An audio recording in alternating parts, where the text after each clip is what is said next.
Hello guys, today I'm going to tell you about that Three Kingdoms token. Now before I start the video, let's share my legal disclaimer. This video is only for educational purpose. Do your own research for the investing.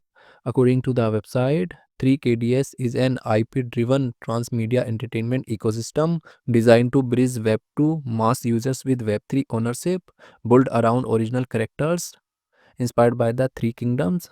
The project integrates games, AI-powered virtual ideals, and digital collectibles into a unified fan-driven ecosystem.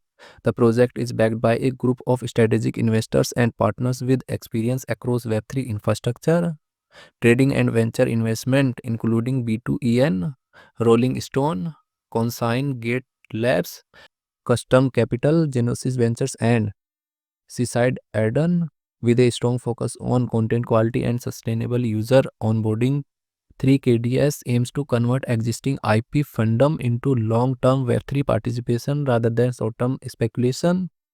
Three Kingdoms token total supply is 1 billion and circulating supply is around 152 million 3KDS token. 3KDS token is listed on Gate.io, MEXL Bank and other exchanges. If I share my opinion with you, then this project up to 70% chances is that it is a legit or good project. So guys, don't take my opinion as a financial advice. Do your own research for the investing. Thanks for watching.